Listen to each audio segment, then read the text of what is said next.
Pakistan peoples party हुकूमत में वज़ारतें नहीं लेगी, मुस्लिम लीग का वज़ीर आज़म का उम्मीदवार है एसेट्रा। अगर वो पुराना ही सियासत करेगा ना, अगर हमने ऐसे ही नफरत और तकसीम की सियासत करना है तो मेरे ख्याल में बहुत मुश्किल होगा। जहाँ तक मुस्लिम लीग नून की या किसी भी जमात की वज़ीर आज़म की उम्मीदवार हैं, वो उन जमातों का फैसला है कि वो कौन अपने उम्मीदवार बनाएंगे। मेरा ख्वाहिश ये ज़रूर होगा कि सदर ज़रदारी जब प्रेसिडेंसी का इलेक्शन आए तो उस इलेक्शन में हिस्सा ले और इस मुल्क का सदर बने।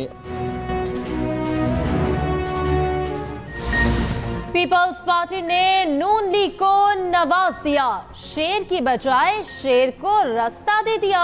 बिलावल भुट्टो ने तुरप चाल चल दी, वजारत उस्मा के लिए नून लीग के उम्मीदवार को वोट देने का ऐलान, हुकूमत का हिस्सा ना बनने का फैसला, हिमायत के बदले काबीना में कोई वजारत नहीं ली जाएगी, आसिफ जरदारी को सदर मुमलिकत बनाने की ख्वाहिश, सदर, चेयरमैन सेनेट और स्पीकरशिप के लिए पीपल्स पार्टी अपना उम्मीदवार खड़ा करेगी। सीईसी इजलास के बाद न्यूज कॉन्फ्रेंस करते हुए चेयरमैन पीपल्स पार्टी ने कहा, मुझे मैंडेट नहीं दिया गया वजीर आजम बनूं, नून लीग का वजीर आजम बना तो इसने पुरानी सियासत ही करनी है। मुल्क जल रहा है, बुझाने की सलाहियत सिर्फ पीपल्स पार्टी में है। मुल्क के लिए जरूरी है आसिफ जरदारी सदर मुमलिकत का ओहदा संभालें, बानी पीटीआई जाने, शरीफ बरादरान जाने, वो हुकूमत बनाए, मैं नहीं बनाता। ये मुफाहमत नहीं, पाकिस्तान की मोहब्बत है, इसमें मेरा नुकसान जरूर होगा। जो कुछ इस इलेक्शन में पीपल्स पार्टी के साथ हुआ इसका फैसला करना पड़ेगा। बिलावल ने सियासी जमातों से मुज़ाकरात के लिए कमेटी भी बना दी। 18 सीटें जीतने पर एमक्यूएम पर भी तंज। जो दहशतगर्दी में मुलव्वस लोग थे, मुझे बताया गया, मुझे कोई सबूत नहीं है इसका, मुझे अब तशवीश करना, तफसील में जाना पड़ेगा। मुझे तो बताया गया कि जो इनके दहशतगर्द मिलिटेंट एलिमेंट थे उनको भी आजाद करवाया गया इस इलेक्शन। तहरीक इंसाफ ने अपने पत्ते शो कर दिए, मरकज, पंजाब और केपी पर नजरें, विफाक और पंजाब में एमडब्ल्यूएम के साथ हुकूमत बनाने का ऐलान, केपी में जमात इस्लामी के साथ हुकूमत बनाई जाएगी। अली अमीन गंडापुर को वजीर आला केपी नामजद कर दिया गया। अडियाला जेल में मीडिया से गैर रस्मी गुफ्तगू करते हुए बानी पीटीआई ने वाजे किया, नून लीग, पीपल्स पार्टी और एमक्यूएम से कोई बातचीत नहीं होगी, तीनों जमातों से किसी सूरत इत्तेहाद नहीं हो सकता, धांधली के खिलाफ आवाज उठाने वाली तमाम जमातों को इकट्ठा करेंगे। अब पता चल गया हम आरोस इलेक्शन के खिलाफ क्यों थे, इंतखाबी नताइज को चैलेंज कर रहे हैं, सुप्रीम कोर्ट जाएंगे। वजीर आजम के लिए अभी किसी नाम पर इत्तफाक नहीं हुआ।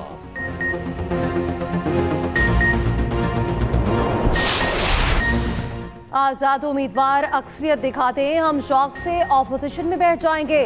सदर मुस्लिम लीग नून शहबाज शरीफ की बम्पर ऑफर, नवाज शरीफ की चौथी बार वज़ीर आज़म बनने के दावे पर कायम, कहा आईनी तकाजा है जिसकी तादाद ज्यादा है वो हुकूमत बनाए, आजाद अरकान को जिसकी भी सपोर्ट हासिल है वो हुकूमत बनाएं और चलाएं।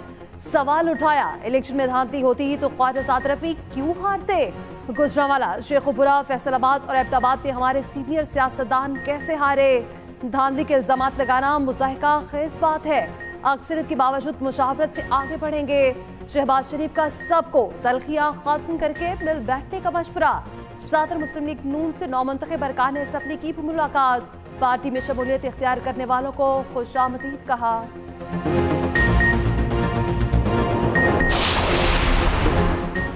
सियासी बड़े चौधरी शुजात के घर में जमा, आसिफ जरदारी, शहबाज शरीफ की चौधरी शुजात से मुलाकात होगी।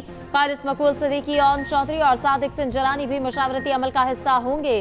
विफाक, पंजाब और बलूचिस्तान में हुकूमत साजी पर फैसले किए जाएंगे। शहबाज शरीफ का बिलावल और आसिफ जरदारी को फोन, हिमायत पर शुक्रिया अदा किया। शहबाज शरीफ से एमक्यूएम वफ्द की भी मुलाकात। उधर एमक्यूएम की कराची में अहम बैठक, 9 मुंतखब अराकीन का इजलास, मौजूदा सूरत हाल पर मुशावरत, इस्लामाबाद में जारी मामलात पर भी गुफ्तगू।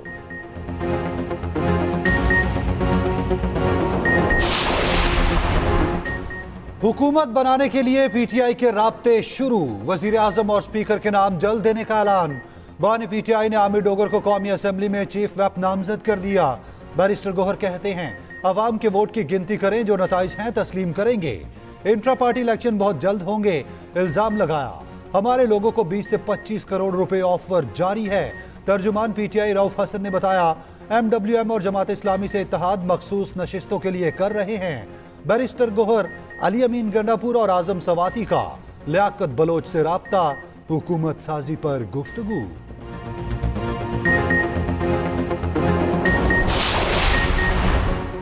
जमात इस्लामी ने तहरीक इंसाफ को मुस्बत जवाब दे दिया। MWM के साथ बैठने को भी तैयार। नायब अमीर जमात इस्लामी लियाकत बलोच कहते हैं, PTI ने KP में इत्तेहाद का पैगाम दिया, मुशावरत के बाद जवाब देंगे। हम गैर मशरूत इत्तेहाद के लिए भी तैयार थे। तर्जुमान जमात इस्लामी कैसर शरीफ ने कहा, PTI को मुस्बत जवाब दिया मगर हतमी जवाब नहीं दिया। मुशावरत के बाद PTI को जवाब दिया जाएगा। फॉर्म 45 के मुताबिक हम KP में 3 सीटें जीते हुए हैं। MWM ने तहरीक इंसाफ को वेलकम कह दिया। सरबरा MWM अल्लामा राजा नासिर अब्बास ने कहा, PTI के जीते लोगों को खींचा जा रहा है, मुल्क को आगे ले जाने की बात करते हैं। इलेक्शन कमीशन ने खुद कानून बनाया, PTI को दीवार से लगाया जाए। फॉर्म 47 में बेईमानी की गई।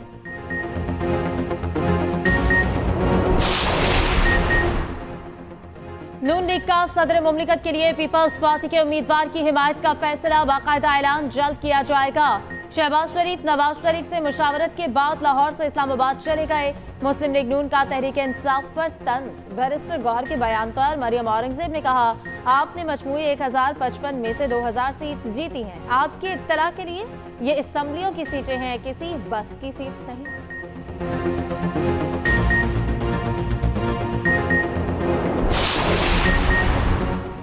इंतखाबात की साख सिफर है, जो हुकूमत बनेगी वो चलेगी कैसे?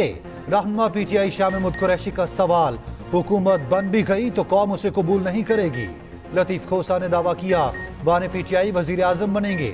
ओहदा संभालने से कोई नहीं रोक सकता, हमारे बगैर कोई हुकूमत नहीं बन सकती।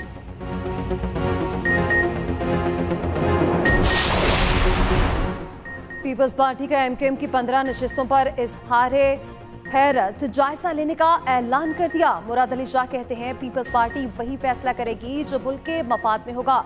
खुर्शीद शाह बोले, नवाज शरीफ को इखलाकी तौर पर वज़ीर आज़म का उम्मीदवार नहीं बनना चाहिए। लाहौर से नवाज शरीफ के इंतखाब पर कई सवालिया निशान हैं, हमें किसी के मैंडेट पर हाथ नहीं डालना चाहिए।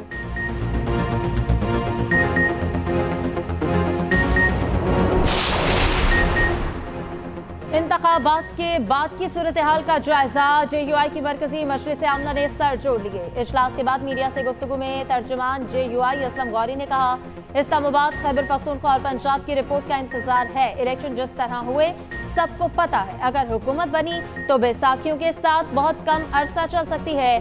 तहरीक इंसाफ के साथ नहीं बल्कि हमारे साथ धांधली हुई। असल नताइज सामने आए तो अकेले बलोचिस्तान में हुकूमत बना सकते हैं।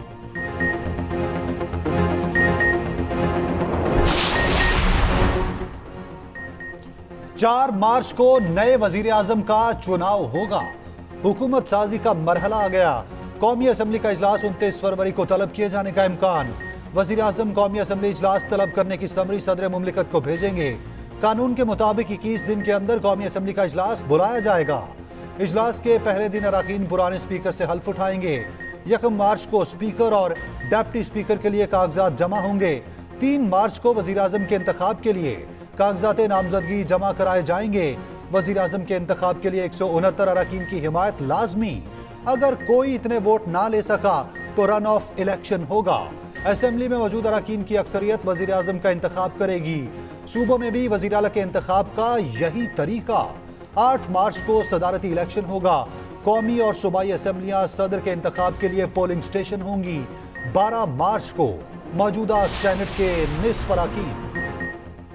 लॉज तलबा की अदम बासियाबी, निगरान वज़ीर आज़म इस्लामाबाद हाई कोर्ट तलब। 19 फरवरी को पेश होने का हुक्म। जस्टिस मोहसिन अख्तर कयानी ने रिमार्क्स दिए, जबरी गुमशुदगियों की सजाए मौत होनी चाहिए। मुलविस लोगों को सजाए मौत मिलनी चाहिए। निगरान वज़ीर आज़म पीर को 10 बजे खुद पेश हो, बताएं क्यों ना उनके खिलाफ मुकदमा किया जाए।